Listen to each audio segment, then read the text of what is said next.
ইতালির ভেনিস শহরে ঢুকলেই পর্যটকদের দিতে হবে 5 ইউরো। প্রকৃতিকে রক্ষায় ভিড় এড়াতে দর্শনার্থীদের লাগাম টানতে এমন প্রবেশ ফি চালু করেছে ভেনিস কর্তৃপক্ষ। বিশ্ব ইতিহাসে এই প্রথম ঘটল এমন ঘটনা। ভেনিস এখন পৃথিবীর একমাত্র শহর যেখানে ঢুকতে টাকা দিতে হয়।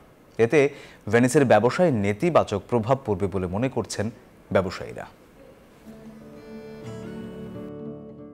১৬০০ বছরের পুরনো সাগরে ভাসমান পর্যটন শহর ইতালির ভেনিস। স্বপ্নের এই শহরটিকে ঘিরে পর্যটকদের আগ্রহের যেন কমতি নেই। তাই তো গেল 2 দশক ধরে শহরটিতে দেশি বিদেশি পর্যটক বাড়ছে হু হু করে। পরিসংখ্যান বলছে প্রতি বছর প্রায় 3 কোটিরও বেশি দর্শনার্থীর আনাগোনা হয় ভেনিসে। অতিরিক্ত দর্শনার্থীর চাপে নষ্ট হয় প্রকৃতি, তাই সেখানে লাগাম টানতেই এবার নতুন এক সিদ্ধান্ত নিয়েছে ইতালি সরকার। স্বপ্নের শহরটিতে বেড়াতে গেলে এখন পর্যটকদের গুনতে হবে অর্থ। শহরটিতে প্রবেশে পর্যটকদের 5 ইউরো ফি দিয়ে টিকিট কাটতে হবে। ফলে ভেনিস এখন পৃথিবীর একমাত্র শহর যেখানে প্রবেশে অর্থ দিতে হবে। কুপন ছাড়া প্রবেশে 50 ইউরো থেকে সর্বোচ্চ 300 ইউরো পর্যন্ত জরিমানার বিধানও রাখা হয়েছে।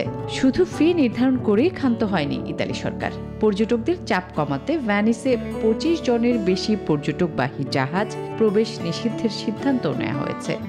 আসলে আজকে রেজিস্ট্রেশন করেছি, রেজিস্ট্রেশন করার পর ওদেরকে দেখাইছি, তো ওরা বলছে যে না, আমরা যারা রেসিডেন্টদারি তাদেরকে আসলে এটা রেজিস্ট্রেশন না করলেও হবে। আমাদের রেসিডেন্স রেজনের ভেনুতর এই কারণেই আমাদের কোনো টিকিটের কোনো খরচ লাগে নাই আমাদের। 25 এপ্রিল ইতালির স্বাধীনতা দিবসের দিন থেকে এই নিয়ম কার্যকর করা হয়েছে। ভেনিসের ব্যবসায়ীরা বলছেন এতে তারা ক্ষতির মুখে পড়বেন। যাদের রেসিডেন্ট আছে বা ওয়ার্ক করে তারা একটা অ্যাপের মাধ্যমে ফ্রি ঢুকতে পারবে, কিন্তু অনেকে আছে যাদের রেসিডেন্ট নাই, এখানে ঘুরতে আসে ফ্যামিলি নিয়ে।